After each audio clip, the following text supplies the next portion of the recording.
Hi everyone, thank you so much for joining me for this video. We're now going to look at some harder questions for entropy and Gibbs free energy.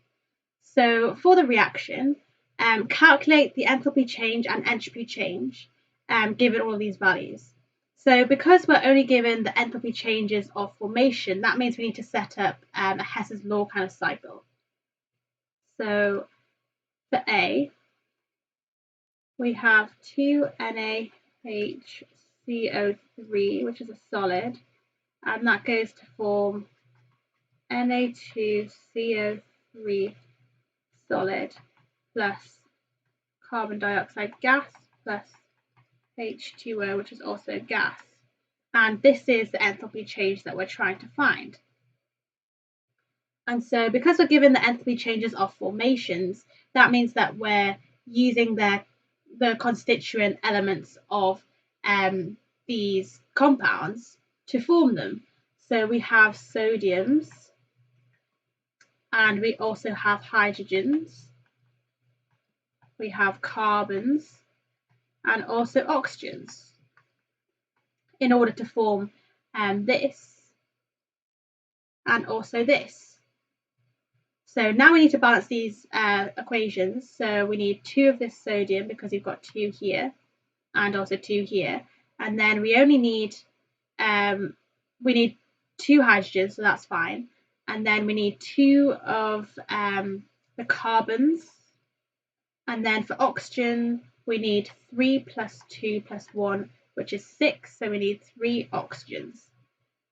And this will be the delta H of formation of this sodium hydrogen carbonate. So that'll have to be 2 times because we've formed 2 moles when the definition of the enthalpy change of formation is when we form 1 mole. And then for this side we have the enthalpy change of formation of the sodium carbonate and the carbon dioxide and the water. So now we can start to put the values on. So we have 2 times minus 948, and that equals minus 1896 kilojoules per mole.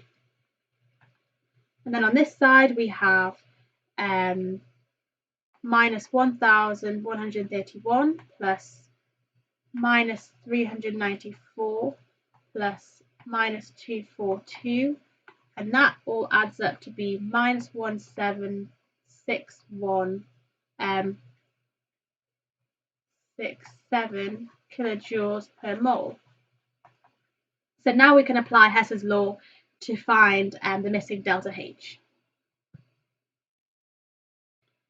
So I'm going to say that this is going to be the start and this is going to be the finish. And so what we get is minus 1896 plus the delta H is equal to minus 1767. And rearranging that gives us delta H equals plus 129 kilojoules per mole. And then we're going to find the entropy change. So that's delta S. And we know that delta S is equal to the sum of the entropies of the products minus the sum of the entropies of the reactants. And so we use this formula. So we have that is equal to the products. So we have 1 of the Na2CO3, so we need 136. We have 1 carbon dioxide, so that's 214. And then we have 1 water, which is 189. And then we minus, and we've got 2 moles of this sodium hydrogen carbonate. So we need 2 times 102. And this gives us plus 335 joules per mole per Kelvin. So for B, it tells us to calculate Gibbs free energy change at 298 Kelvin. So we have the equation delta G equals delta H minus T delta S. So now we can just sub in all the numbers because we have all of them. So that's equal to 129 minus 298. And remembering to convert the delta S again, it'll be 335 times 10 to the minus 3. And this gives us plus 29.2 kilojoules per mole. And then for C, it asks us calculate the temperature range over which this reaction is feasible. So remembering when a reaction is feasible, that's when delta G is less than or equal to 0.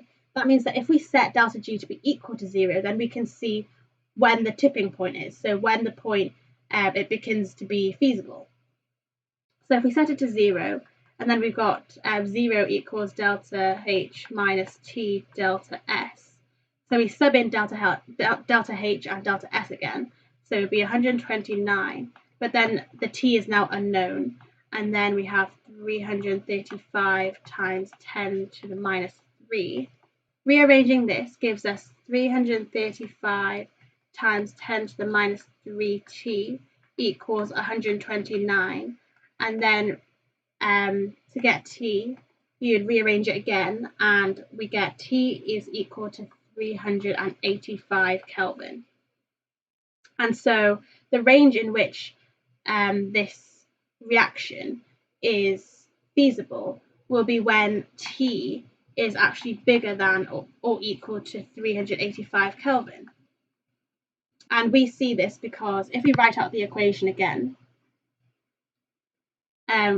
we have delta G equals delta H minus T delta S, and we've got that delta H is positive and delta S is also positive,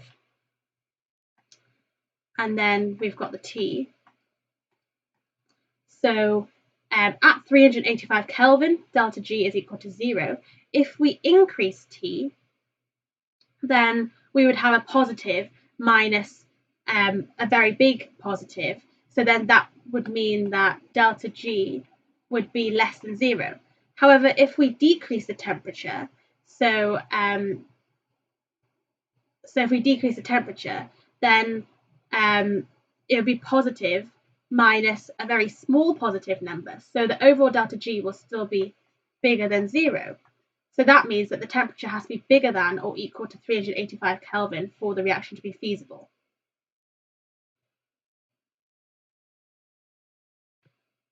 And then for D, explain the sign and magnitude of the entropy change.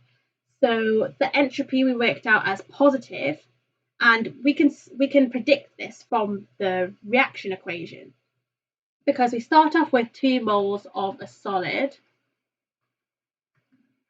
and we end up with 1 mole of a solid and 2 moles of gas.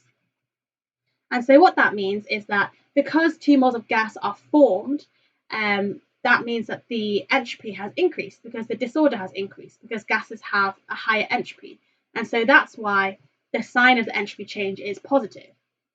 And also the magnitude is quite big at plus 335 joules per Kelvin per mole.